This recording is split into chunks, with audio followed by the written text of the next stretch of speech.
এই যে দেখ, স্ক্রিনটা দেখা যাচ্ছে না বলবি, হ্যাঁ?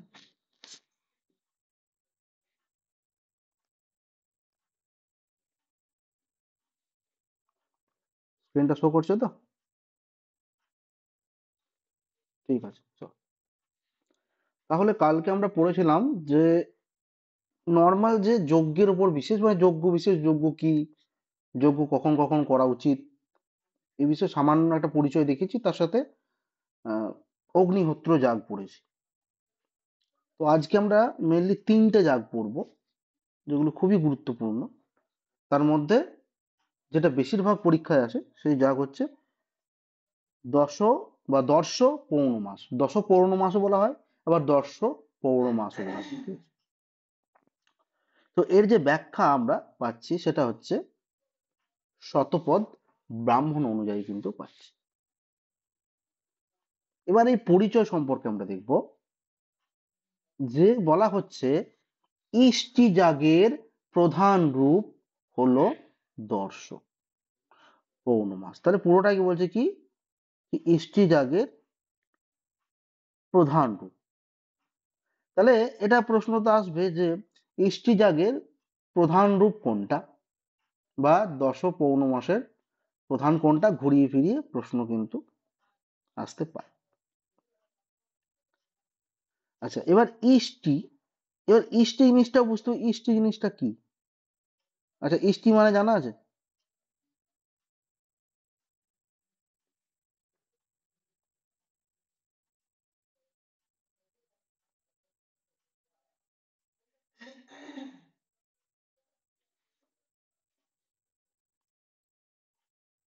ইষ্টি থেকে কি বোধ হচ্ছে, যে যাগ তো বুঝতে হবে, ইষ্টি যাগ মানে কি?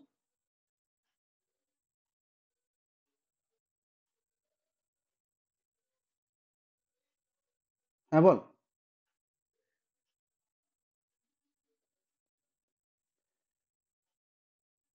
ঠিক আছে, ঠিক আছে, আমি বলছি, তুই অ্যাড হো, পরে রেকর্ড হোক, ঠিক আছে? ঠিক আছে, ঠিক আছে। তাহলে এখানে বলা হচ্ছে যে ইষ্টি যাগ। তাহলে ইষ্টি শব্দ হচ্ছে যে যজ্ঞের একটা বিশেষ অংশকে বলা হয় ইষ্টি, মানে ছোট আকারের যজ্ঞ। ঠিক আছে, ইষ্টি মানে হচ্ছে ছোট আকারের যজ্ঞ। তো ইষ্টি মানে এটা শুধু মাথায় রাখবি যে ইষ্টি মানে হচ্ছে ছোট ধরনের যজ্ঞ। ঠিক আছে, এবার জিনিস আমরা যাই যে বৈদিক সপ্ত প্রমুখ যাগের মধ্যে, যে বেদে যে সাতটা প্রমুখ কি রয়েছে, যে যাগ রয়েছে, তাদের মধ্যে অত্যন্ত গুরুত্বপূর্ণ যাগ হচ্ছে কি, যে এই দশ পৌর্ণমাস যজ্ঞ। এই যজ্ঞকে বলা হয় পার্বণ যজ্ঞ। তাহলে দেখ, প্রশ্ন আসতে পারে যে পার্বণ যজ্ঞ কাকে বলা হয়, তাহলে বলবো দশ পৌর্ণমাস যাগকে। কারণ এটা কি, কেন বলা হয় পার্বণ যজ্ঞ, কারণ এটি পূর্ণিমাতে হয় এবং অমাবস্যা, দুটো তিথিতেই হয়। তাহলে যেহেতু দুটো তিথিতেই আমরা এই যাগ দেখতে পাই, তাই এটিকে আমরা কি বলবো, যে দশ পৌর্ণমাস যাগ কিন্তু বলবো। এবার হচ্ছে আলাদা আলাদা শব্দের মানে আমরা জানি, মানে জিজ্ঞাসা করে যে এই শব্দের মানেটা কি। যেমন এটা প্রায় অনেকবার পরীক্ষাতে দিয়েছে নেটে, যে দর্শ শব্দের অর্থ কি। তাহলে দর্শ মানে হচ্ছে অমাবস্যা, এবং এই প্রসঙ্গে একটা কথা বলা হয় কি, যে দর্শা সূর্যেন্দু সঙ্গমঃ, অর্থাৎ যে অমাবস্যা বা মানে দর্শ যা বলছে সূর্যেন্দু সঙ্গম, মানে সূর্যেন্দু মানে সূর্যযুক্ত ইন্দু, ইন্দু মানে চন্দ্র, আর সূর্য মানে সূর্য, আর সঙ্গম মানে যে মিলন। তাহলে মিলন, সূর্য ও চন্দ্রের যে মিলন তিথি, সেটাই বলছে দর্শ। আর পৌর্ণমাস মানে দেখ, বলা হচ্ছে পূর্ণিমাকে বলা হচ্ছে। ঠিক আছে,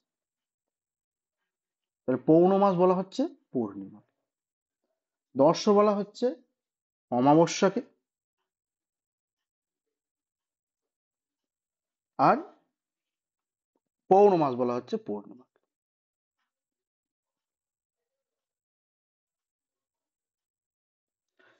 এরপরে হচ্ছে অতএব পূর্ণিমা ও অমাবস্যা সম্পন্ন হয়, মানে পূর্ণিমা এবং অমাবস্যাতে যেটা সম্পন্ন হয় আর কি, সেটা হচ্ছে কি দশ পৌর্ণমাস যাগ। ব্যাস। এইটুকু কিন্তু খুব ভাইটাল জিনিস, এবং এটুকু কিন্তু একদম মনে রাখতে হবে। ঠিক আছে, যে দর্শ যে অমাবস্যা এবং পূর্ণিমা, তাহলে এই দুটো তিথি থেকে যে যাগ করা হয় সেটা হচ্ছে কি দর্শ পৌর্ণমাস যাগ। এবার হচ্ছে যজ্ঞের প্রকার আমরা দেখব। তাহলে যজ্ঞের আমরা যে আছে 6টা প্রকার দেখতে পাই, ঠিক আছে? যে মোট হচ্ছে যজ্ঞের প্রকার হচ্ছে যে দশ পৌর্ণমাস যাগ দেখছি, এর মধ্যে 6টা প্রকার আছে। যেমন আমরা বলছি যে পূর্ণিমা এবং অমাবস্যা দুটো তিথিতে হয়। তো পূর্ণিমাতে 3টে ভাগ বলা হচ্ছে, আর অমাবস্যায় 3টে ভাগ বলা হচ্ছে। এবার জিনিস আমরা 3টে ভাগ কি সেটা জিনিসটা দেখি। তাহলে পূর্ণিমার 3 প্রকার, প্রধান প্রকার যজ্ঞ হচ্ছে, প্রথম জায়গায় বলা হচ্ছে পূর্ণমাস ইষ্টি বলা হচ্ছে। পূর্ণমাস ইষ্টি মানে কি? বলছে এটি পূর্ণিমা দিবসে, এটি পূর্ণিমা দিবস কি হয় না সম্পূর্ণ প্রধান ইষ্টি, মানে এটা পূর্ণিমাতেই হয়ে থাকে। তাহলে এটি পূর্ণিমা দিবসে সম্পন্ন কি হচ্ছে প্রধান ইষ্টি। এতে দেবতাদের উদ্দেশ্যে হব্য, পৌরস, আজ্ঞাদি অর্ঘ্য নিবেদন করা হয়। তাহলে দেখ এই যে যাগটা রয়েছে পূর্ণমাস ইষ্টি, যেটা হচ্ছে কি ওই পূর্ণিমার অন্তর্ভুক্তিকরণ হচ্ছে, পূর্ণিমাতে যেটা হচ্ছে। তো এটা দেবতাদের পৌরস, আজ্ঞাদি, ঠিক আছে, অর্ঘ্য নিবেদন করা হয়। এবং যজ্ঞের মূল উদ্দেশ্য পূর্ণিমার প্রসন্নতা, মানে পূর্ণিমার প্রসন্নতা অর্জন, মানে প্রসন্নতা, এখানে যে যাগ করা হচ্ছে দেবতাকে প্রসন্ন করা, এখানে কিন্তু মূল উদ্দেশ্য হচ্ছে পূর্ণমা সৃষ্টি। এরপরে বলা হচ্ছে ইডা যাগ বা ইডাবদান। এর অর্থ কি? যে যজ্ঞ শেষে, যখন যজ্ঞটা হয়ে যায়, সেই যজ্ঞের শেষে কি হয় যে যজমান মানে যিনি পুরোহিত রয়েছে, স্ত্রী, ঋত্বিক প্রভৃতিকে কি করেন, মানে প্রধান পুরোহিত যে রয়েছেন তিনি কি করেন, যে স্ত্রী বল, ঋত্বিক, ঋত্বিক মানে যে ঋতুতে যজ্ঞ করে, আগেই বলেছি। তো ঋত্বিক প্রভৃতিকে ইডা, ইডা হচ্ছে এক বিশেষ হোমান্তিক ভোগ, ঠিক আছে, মানে এক প্রকার ভোগ বিশেষ, হোম, মানে হোমে যে যোগ, মানে হোমের যে ভোগ আর কি, ঠিক আছে। তো এটাকে বিতরণ করা হয়, মানে প্রসাদ বলতে পারি, ঠিক আছে, যে হোম যজ্ঞের ফলে তারপরে যে প্রসাদটা বিতরণ করা হচ্ছে মানুষের মধ্যে, তো সেটাকে বলা হচ্ছে আমাদের কি, যে ইডা। তাহলে এটা কি হচ্ছে সমৃদ্ধি বল, পুষ্টি বল এবং সামাজিক সম্পৃক্তির প্রতীক। তাহলে দুটো এখান থেকে হলো। আর সৃষ্ট কৃষ্টক যাগ কি হচ্ছে, এটা হচ্ছে সৃষ্ট কৃতও থাকে কোথাও কোথাও, ঠিক আছে, আবার সৃষ্ট কৃষ্টও থাকে।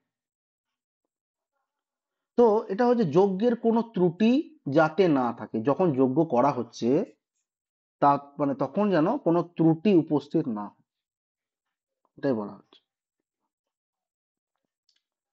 তাহলে এবং সেই কামনায় দেবতাকে শান্তি হোম প্রদান।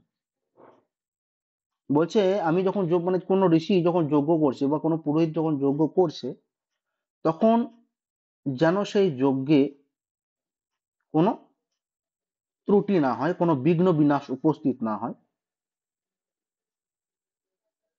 সেটাই কিন্তু বলা হচ্ছে। সেই জন্য কিন্তু দেবতাকে শান্তি হোম প্রদান করা হচ্ছে। আর বলছে মূল ইষ্টি শেষে এটি সব ত্রুটি নিবারক সমাপনী যাগ, মানে সমাপনী মানে শেষ, শেষ হয়ে যায়, যেটা সমাপন মানে না, সমাপন কার্য মানে শেষ কার্য আর কি, সেটাকে শেষ করা হচ্ছে। তাহলে যে ইষ্টি যাগ মানে আমি আগে বলেছি ছোট যাগ, যেটা কম সময়ের জন্য যজ্ঞ করা হয় যেটা, তো ইষ্টি শেষে এই সব ত্রুটি নিবারক, মানে সব ত্রুটি কি হয়, নিবারণ হয়ে যায়। এবার যাগ করলে যে আমাদের জীবনে কিছু ত্রুটি থাকে, আমরা অনেক কিছু অজান্তে অনেক কিছু ভুল, মানে ভুল হয়তো আমাদের দ্বারা হয়ে থাকে। তো সেই জন্য বলা হচ্ছে যদি সেই যাগ বিশেষ করা হয়, তাহলে কিন্তু সেই যাগ বিশেষের ফলেও কিন্তু আমাদের জীবনের যে ত্রুটি রয়েছে সেই ত্রুটিগুলো কিন্তু মানে চলে যায়, ত্রুটিগুলো থাকে না। আচ্ছা, এরপরে তাহলে এই আমাদের তিনটে কি দেখলাম, না তিনটে দেখলাম আমাদের পূর্ণিমার উপর, তাই তো? এবার আমরা অমাবস্যার প্রকার, তিন প্রকার যাগ দেখব। তো অমাবস্যায় কি বলা হচ্ছে,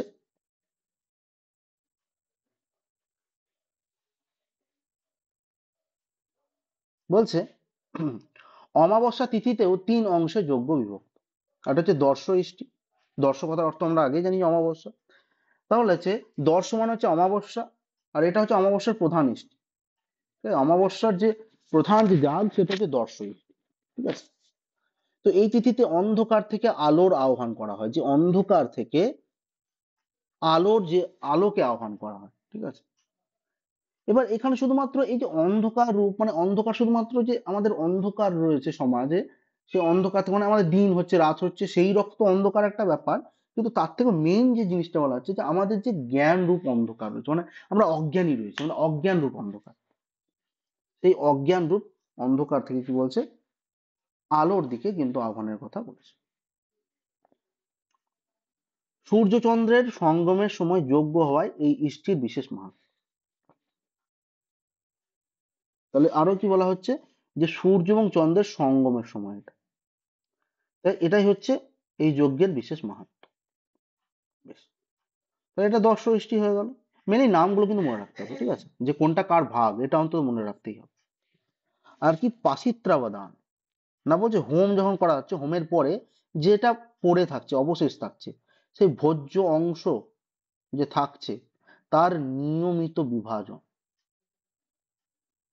তাহলে এটা হচ্ছে প্রাশিত্রাবদানে কিন্তু যাগে কিন্তু বলা হচ্ছে, যে ধরো হোম করা হচ্ছে, যেটা খাওয়ার জিনিস হয়তো, তো যেটা পড়ে থাকলো হোমে লাগলো না আমার, সেই অংশটা কি হচ্ছে, মানে চারজন মানে যারা রয়েছে সেখানে আশ্রমে টোটাল কি হচ্ছে বিভাজন করে দেওয়া হলো সবার কাছে, তাদেরকে দেওয়া হলো ফলমূল দেওয়া হলো সকল। আর এটি কৃতজ্ঞতা দেবতা পুরুষ সম্বন্ধের প্রতীক। তাহলে এটা কি বলছে, কৃতজ্ঞতা, কারণ ফলমূল দেবো মানে হচ্ছে কি, এটা কৃতজ্ঞতাই, মানে কৃতজ্ঞতা প্রকাশেরই একটা কিন্তু বার্তা হোক বোঝাচ্ছে, ঠিক আছে? এরপরে হচ্ছে সংক্ষেপে, তাহলে আমরা আবার দেখি সংক্ষেপে কি বলা হচ্ছে।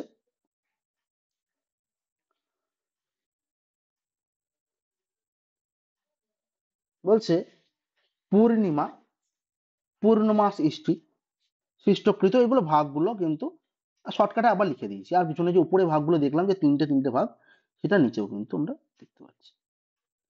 এবার এই যে দশ পৌর্ণমাস জাগ রয়েছে, তো এই অনুষ্ঠানে কিছু ধরন আছে, সেই অনুষ্ঠানের ধরনটা কিরকম বলছে, বলছে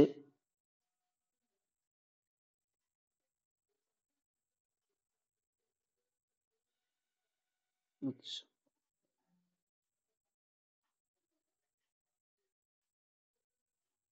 এখানে বলা হচ্ছে পূর্ণিমা ও অমাবস্যা প্রত্যেক ক্ষেত্রে দুদিন করে অনুষ্ঠান হয়। তাহলে পূর্ণিমাতে হচ্ছে, অমাবস্যাতে হচ্ছে, দুদিন করে অনুষ্ঠান হচ্ছে। আর কি বলা হচ্ছে, যে যজ্ঞ শুরু হয়, যজ্ঞ শুরু হয় পূর্ণিমা দিনে, শেষ হয় পরের দিন প্রতিপদে। আবার পরবর্তী অমাবস্যায় পুনরায় অনুষ্ঠান করলে পূর্ণচক্র সম্পন্ন হয়। তাহলে এটা হচ্ছে নিয়ম, ঠিক আছে, নিয়মটা আমাদের মনে রাখতে হবে, ধরনটা। যজমানের বিষয়ে কি বলা হচ্ছে, যে পুরোহিত, বলছে বিবাহিত সপত্নীক যজমান এই যজ্ঞের অধিকারী। তাহলে যজমান এই যজ্ঞ কিন্তু সবাই করতে পারবে না, সব থেকে বড় কথা হচ্ছে, ঠিক আছে, মানে যে যজমান, যে পুরোহিত এই যজ্ঞ করছে, তো তাকে বিবাহিত হতে হবে এবং তাকে সপত্নীক হতে হবে। মানে হচ্ছে যে আহ, সহজ কথায় বলতে পারি যে পত্নী, মানে পত্নী বিচ্ছেদ হয়ে গেছে সেটা যেন না হয়, যেমন আজকের দিনে ডিভোর্স করা, মানে সেরকম চলবে না, তার পত্নী থাকতে হতে হবে, এবং সেই সপত্নীক, সে যজমানি কি হবে, এই যজ্ঞ করবে, ঠিক আছে, দশ পনেরো মাস যে যাগ সেটা কিন্তু করে থাকবে। আচ্ছা, যজ্ঞ শুরুর আগে যজমানকে আহিত আগ্নি হতে হবে, আহিত অগ্নি, অর্থাৎ অগ্নিহোত্র পালনকারী হতে হবে। তোর অগ্নিহোত্র যাগ আমি আগেই পড়িয়েছি, তো সেই জন্য আর বলছি না অগ্নিহোত্র বিষয়টা। তাহলে যজ্ঞ শুরুর আগে যজমানকে আহিত আগ্নি হতে হবে, অর্থাৎ অগ্নিহোত্র পালনকারী হতে হবে। এবার এই যজ্ঞে চারজন ঋত্বিক রয়েছে, যারা ঋতুতে ঋতুতে যজ্ঞ করছে, কি, যে হোতা, আধ্যার্য, আগ্নেয় আর ব্রহ্মা। আর অঙ্গ আর অংশ কি হিসেবে বলা হচ্ছে, দশ পূর্ণমাস যাগে কিছু অঙ্গ রয়েছে, সেটা হচ্ছে অনুযাগ। এগুলো জাস্ট উপর উপর মনে রাখলে হবে, ঠিক আছে? যে অনুযাগ, ত্রয়াযাগ, অঙ্গসমূহ, ভাজ, প্রাশন, দে, আর্যভাগ, অম্বহার্য, প্রধান যাগ, দক্ষিণা, সৃষ্টকৃত, প্রাশিত্রাবদান, ইডাবদান, এগুলো কি হচ্ছে অঙ্গ বা অংশ বলা হচ্ছে। এগুলো নাম মনে রাখলে হবে। কি এগুলো মিনিং কি, যদি কোনো কিছু না জানা থাকে কোনো অসুবিধা নেই, কেন এত ডিটেলিং প্রশ্ন হবে না, আমাদের নেটের সিলেবাস হিউজ সিলেবাস। তো সেই জন্য আমরা কিন্তু মানে যেটুকু দরকার সেটুকু পড়বো, অত্যাধিক পড়লে কিন্তু মাথায় কিচ্ছু থাকবে না। তো সেই জন্য এইটুকু ওপর উপর যেগুলো বললাম, তাহলে এইগুলো একটু ফলো করলেই কিন্তু এখান থেকে নাম্বার আসবে। বেশ, এবার বলছে কিছু নিত্য কর্ম এবং কাম্য কর্মের কথা বলা হচ্ছে যাক। তাহলে এই যাগ হচ্ছে আবার দু প্রকারে বিভক্ত, একটা হচ্ছে নিত্য, একটা হচ্ছে কাম্য।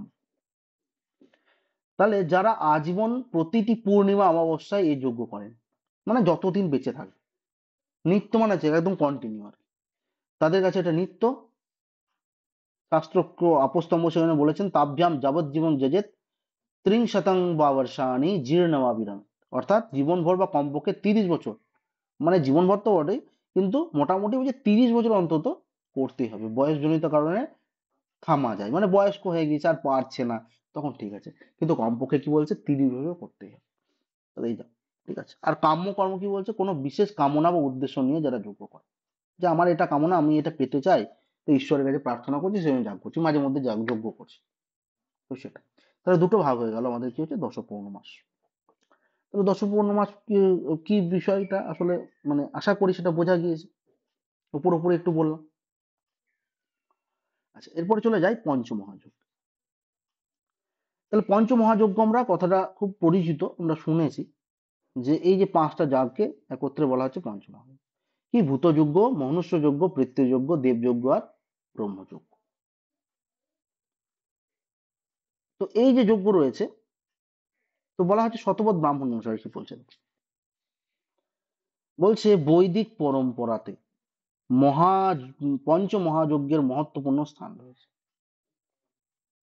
তাহলে আমরা যে বৈদিক পরম্পরা দেখি, পঞ্চমহাযজ্ঞের একটা বিশেষ মানে স্থানের অধিকারী, এবং শুক্ল যজুর্বেদের শতপথ ব্রাহ্মণ এর অন্তর্ভুক্ত। মানে যদি বলে যে মহাযজ্ঞ রয়েছে, সেটা কোথায় আমরা দেখতে পাই, বা কোন বেদে দেখতে, মানে কোন ব্রাহ্মণে দেখতে পাই, এবং কোন বেদে দেখতে পাই, তো শুক্ল যজুর্বেদের শতপথ ব্রাহ্মণে কিন্তু আমরা এটা রয়েছে। এই 5টি যজ্ঞকে কি বলা হয়, মহাসত্র বলা হয়, ঠিক আছে? এই যে 5টা, তাহলে বলছে মহাসত্র কাকে বলা হয়, প্রশ্ন হতে পারে, তাহলে এই বলতে হবে যে এই 5টাকে একত্রে বলা হয় মহাসত্র। আর কি বলা হচ্ছে, যে পঞ্চমহাযজ্ঞ প্রত্যেক গৃহস্থের অবশ্য করণীয় যজ্ঞ। তাহলে যারা রয়েছে প্রত্যেকটি গৃহস্থ মানুষ, তাদের কিন্তু এটা করণীয় যজ্ঞ হচ্ছে পঞ্চমহাযজ্ঞ। প্রতিদিন সম্পদ্যমান যজ্ঞের মধ্যে পঞ্চমহাযজ্ঞের স্থান বলছে মহত্বপূর্ণ। এবং এই যজ্ঞগুলো তাহলে আমরা 5টা দেখলাম, কি কি যজ্ঞ। আচ্ছা, এবার চলে যাই যে নামগুলো যায়, তাহলে খুবই সহজ, এটা খুব একটা কঠিন কিছু নয়। ভূতযজ্ঞ, মনুষ্যযজ্ঞ বা নৃযজ্ঞ বলা হয়, ঠিক আছে, মনুষ্যযজ্ঞকে। আহ পিতৃযজ্ঞ, দেবযজ্ঞ আর ব্রহ্মযজ্ঞ।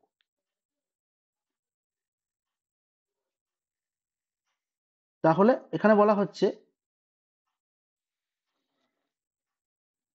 যে বলি বেস্পদেব বা দেবতাকে অন্ন দেওয়া। ভূতযজ্ঞতে কি বলছে, যে দেবতাদেরকে অন্ন দিতে হবে। ভূতযজ্ঞ হলো প্রতিদিনই ইদং ভূতেভ্যঃ, এই উচ্চারণ করে সকল প্রাণী, ভূত মানে হচ্ছে এখানে প্রাণী সমূহকে বোঝাচ্ছে, ঠিক আছে? তো সেই সকল প্রাণীদেরকে উদ্দেশ্য করে কি, যে বলি হরণ বা আহার্য দ্রব্য নিবেদন করা, তাই হচ্ছে ভূতযজ্ঞ। তাহলে ভূতযজ্ঞ কেন হয়ে যাচ্ছে, এই যজ্ঞে মূলত ইদং ভূতেভ্যঃ বলে কি করতে হবে, সমস্ত প্রাণীদেরকে আহার গ্রহণ করাতে হবে, ঠিক আছে? তো সেটাই বলছে আমাদের ভূতযজ্ঞ। আচ্ছা, এবার দেখুন মনুষ্যযজ্ঞ। বলছে অতিথি যজ্ঞ, প্রত্যেক দিন উদক পাত্র থেকে, মানে জলের পাত্র থেকে গৃহে অভ্যাগত ব্যক্তিকে, মানে বাড়িতে আসা ব্যক্তিকে, অতিথিকে কি করতে হবে, কিছু দান করা হলো মনুষ্যযজ্ঞ। যে আপনার বাড়িতে যদি কেউ আসে অতিথি, তাহলে কিন্তু আপনাকে প্রথমে আমরা জানি যে আমরা যারাই আসে তাদেরকে মানে আমাদের একটা কি বলে, যে বাঙালিদের একটা দেখবেন যে রেওয়াজ আছে, যে গুড় বাতাসা এবং জল দেওয়া হতো বা শরবত দেওয়া হতো। আগেকার দিনে এগুলো খুব হতো, এবং এই প্রচলনগুলো উঠে যাচ্ছে আস্তে আস্তে। কিন্তু আগে কিন্তু জিনিসটা ছিল, আমি যখন ছোট ছিলাম তখন এই বিষয়গুলো দেখতাম। তো যাই হোক, এরপরে হচ্ছে দেখুন পিতৃযজ্ঞ। পিতৃযজ্ঞ কি বলছে না, পিতৃপুরুষগণকে তর্পণ করা, প্রয়াত পিতৃপুরুষ উদ্দেশ্যে প্রতিদিন বলা হয় না ওং স্বাধা, দেখবেন যে মহালয়াতে এটা খুব সুন্দর, মহালয়ার দিন দেখবেন পিতৃতর্পণ করা হয়। তো সেই শব্দ উচ্চারণ করে যে জল সমেত অন্ন প্রভৃতি দ্রব্য দান, মানে জলও দান করা হয়, অন্নও দান করা হয়, সেটা হচ্ছে পিতৃযজ্ঞের অন্তর্ভুক্ত। ঠিক আছে। দেবযজ্ঞ কি, যে অগ্নিতে আহুতি প্রদান। তো প্রতিদিন কি বলতে, ওং স্বাহা বা অগণে স্বাহা শব্দ উচ্চারণ করে কি করতে হবে, কাঠ ও অন্ন দিয়ে দেবতাদের উদ্দেশ্যে যে যজ্ঞ নিষ্পাদন করা হয়। তাহলে কাঠও দেওয়া হচ্ছে, মানে কাঠ থাকছে ধরুন, এই ধরুন যজ্ঞবিধি, তো যজ্ঞবিধির মধ্যে ধরুন কাঠ থাকছে, এগুলো কাঠ ধরে নিলাম, কাঠ কাঠ থাকছে পুরো। এবার অগ্নিতে কি হচ্ছে, অগ্নি মানে প্রজ্বলিত করা হচ্ছে, তাহলে কাঠ এবং এখানে অন্নও দেওয়া হচ্ছে, দিয়ে যজ্ঞ করা হচ্ছে কাঠের মধ্যে, তাহলে কি হচ্ছে, সেটা হচ্ছে দেবযজ্ঞ, দেবতাদের উদ্দেশ্যে। আর ব্রহ্মযজ্ঞ কি বলছে, স্বাধ্যায়, যে নিজ শাখার বেদাধ্যয়ন, মানে নিজের শাখার বেদ অধ্যয়ন হলো স্বাধ্যায়, এবং নিজ শাখার বেদ বলতে বংশ পরম্পরায় যে বিশেষ বেদের অনুশীলন পিতা পিতামহ প্রভৃতির মধ্যে প্রচলিত রয়েছে, সেই বিশেষ বেদ বা বেদেরই সেই বিশেষ সংস্করণ স্বাধ্যায়ী ব্রহ্মযোগ। স্বাধ্যায় মানে হচ্ছে ধরুন আমার বাবা ধরুন ব্রাহ্মণ ছিল, আমিও ব্রাহ্মণ, আমি ধরে নিচ্ছি এখন। তাহলে সেই ব্রাহ্মণ যে কুল পরম্পরায়, মানে আমরা কি করছি, সেই যজ্ঞ করছি, যজ্ঞ বিশেষ করছি, মানে আমরা যজ্ঞ, সেইটা হচ্ছে ব্রহ্মযজ্ঞ, সেইটাই বলছে ব্রহ্মযজ্ঞ, মানে দেবতার উদ্দেশ্যে যেটা দিচ্ছি, আহুতি প্রদান করছি, সেটা হচ্ছে ব্রহ্মযজ্ঞের অন্তর্ভুক্ত। যেটা বংশানুক্রমিক হবে আর কি। যাই হোক, তাহলে এটা আমাদের ছিল খুব ছোট একটা বিষয়, যেটা হচ্ছে পঞ্চমহাযজ্ঞ। ঠিক আছে। আচ্ছা, এরপরে দেখুন লাস্ট যে টপিকটা আমাদের রয়েছে এখানে আজকে, সেটা হচ্ছে অগ্নিহোত্র। অগ্নিহোত্র বলছি, অগ্নিষ্টম, অগ্নিহোত্র তো প্রথমেই পড়িয়েছি। আচ্ছা, এখানে প্রথমেই যেটা প্রশ্ন আসে যে সোম যাগের প্রকৃতি কোন যাগ, সেটা দেখুন একটা ছোট্ট করে একটু আলাদা করে লিখেছি এবং বোল্ড করে রেখেছি এই জিনিসটা। তো সোম যাগের প্রকৃতি যদি জিজ্ঞাসা করবো, বলবেন যে অগ্নিষ্টম, অগ্নিষ্টম যাগ হচ্ছে সোম যাগের প্রকৃতি। অগ্নিষ্টম একাহ জাতীয় সোম যাগগুলির প্রকৃতিরূপ যাগ, একাহ ধর্মী সমস্ত সোম যাগকে সাধারণভাবে জ্যোতিষ্ঠম বলা হয়, মানে এক ধর্মী, এক গুণ বিশিষ্ট ধর্মী, এরকম বলা হচ্ছে। জ্যোতিষ্ঠম যাগ বসন্তকালে আরম্ভ করা হয় এবং বাসন্তিক অগ্নাধান ব্রাহ্মণের প্রধান কর্তব্য। তাহলে অগ্নির আধান মানে অগ্নিতে হবি প্রদান করা, অগ্নির আধান এটাকেই বলছে জ্যোতিষ্ঠম যাগ। তাহলে এটা মাথায় রাখবেন যে এই লাইনটা, যে জ্যোতিষ্ঠম যাগ কখন শুরু করা হয়, যদি জিজ্ঞেস করবে কখন হয়, বসন্তকালে বলবেন।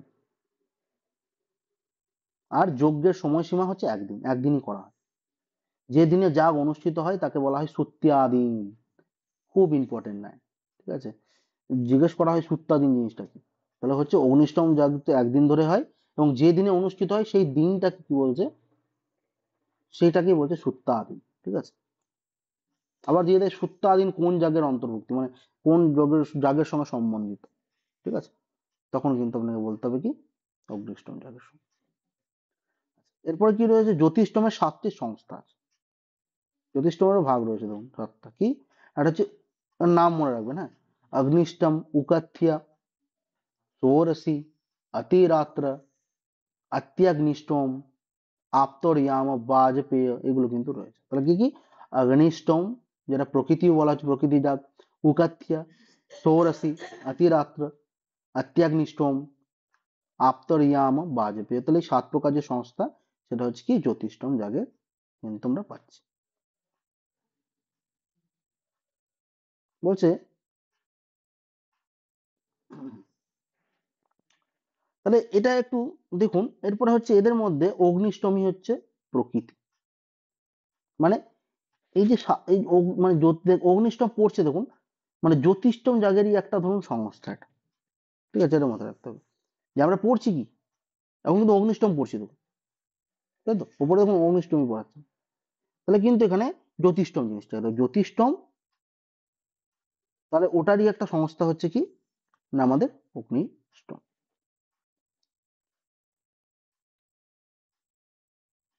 এবার বিষয়টা হচ্ছে, দেখুন ছোট ছোট করে আমি জিনিসগুলো বলছি।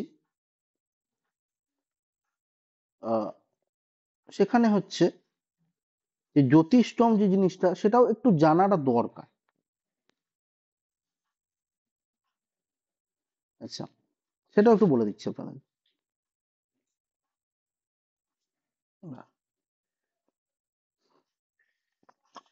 দেখুন, জ্যোতিষতম যদি আমরা বলি, তাহলে আগে ভাঙবো পদটাকে, হ্যাঁ।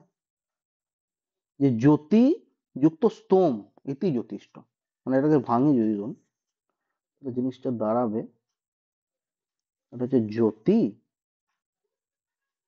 আর একটা হচ্ছে মানে স্তোম, দন্ত শয়ে তয়ে ওকার ম, স্তোম, ঠিক আছে। তাহলে জ্যোতিষতম, জ্যোতি মানে আলো, আর স্তোম মানে হচ্ছে স্তোত্র বা স্তুতি বা গানের ধরনকে বলা হচ্ছে স্তোম, ঠিক আছে। এবং এটা কিন্তু একটা সোম, মানে সোম যাগ বলা হয়, সোম যজ্ঞ বলা হয়। যখন ঋগ্বেদে এই স্তোম, স্তোম মানে হচ্ছে স্তোত্র দ্বারা, যখন স্তোত্র দ্বারা কাউকে দেবতাদের আহ্বান করা হয়, তখন সেটা হচ্ছে জ্যোতিষতম, ঠিক আছে। এবং এটা এই জায়গায় মাথায় রাখবেন যে বিশেষ করে যেটা হয়েছে, ইন্দ্রদেবকে সন্তুষ্ট করা হয়, ঠিক আছে। বাস এইটুকু জানলে হবে, আর এটার ডিটেলিং করার দরকার নেই। বেশ, তাহলে এইগুলো সংস্থা আপনারা দেখলেন। বেশ, এবার এদের মধ্যে অগ্নিষ্টমী প্রকৃতি, বাকিগুলো আর বিভিন্ন পরিবর্তিত রূপ, মানে বিকৃতি আর কি। অগ্নিষ্টম হচ্ছে মেন। একাহ রূপে অগ্নিষ্টমাদি যাগ সম্পন্ন করতে 5 দিন প্রস্তুতির প্রয়োজন। তাহলে যদি একা কেউ করে সেই যাগটা, তাহলে তার কি হচ্ছে 5 দিন সময় লাগবে। একা হাতে কোনো কাজ করলে সেটা বেশি সময় লাগে, ঠিক আছে। ঋত্বিক সংখ্যা দেখুন, এখানে ঋত্বিক কজন পাই, আমরা পাচ্ছি 16 জন ঋত্বিক পাচ্ছি, ঠিক আছে। তো 4 জন হচ্ছে প্রধান ঋত্বিক,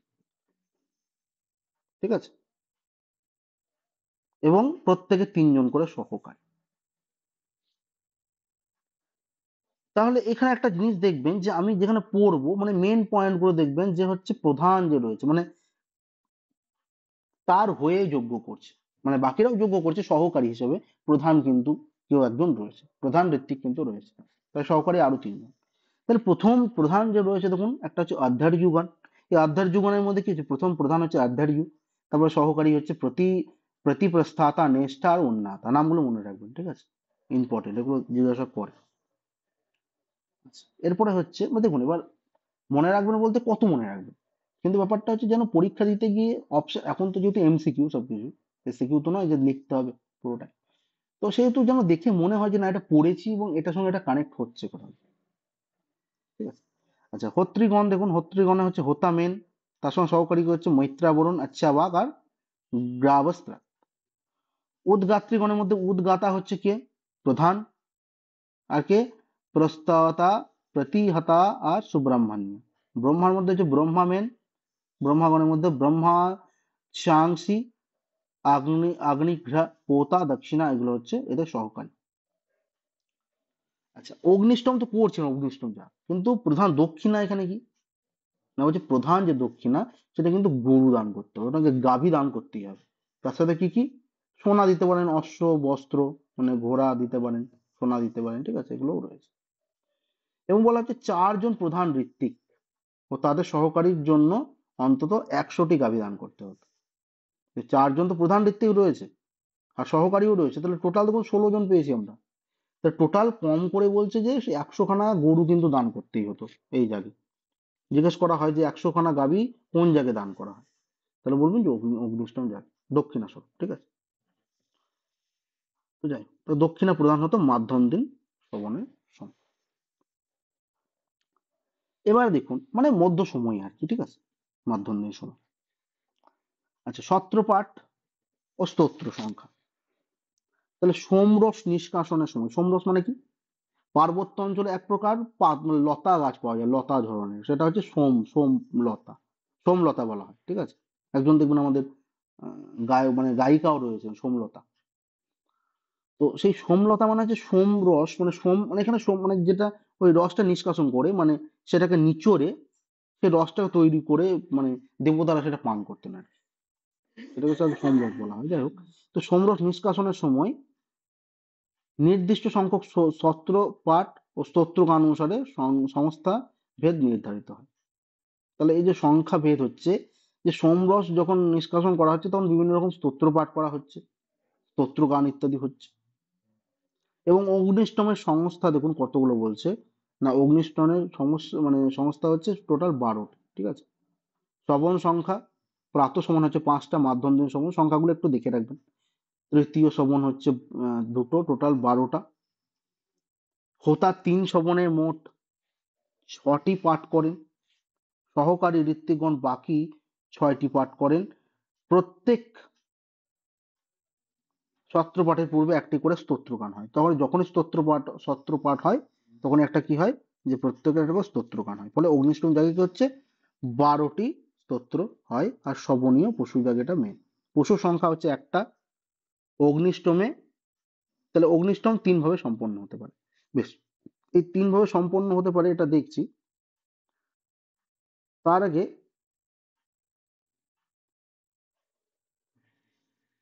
জিনিসটা দেখুন, আর একটা জিনিস বলি, সেটা হচ্ছে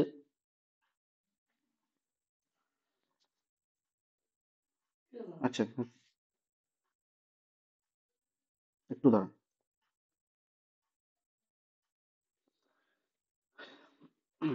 আচ্ছা একটা জিনিস বলি দেখুন, এখানে একটা শ্রবণ বলেছে, শ্রবণটা জিনিস বলি, হ্যাঁ?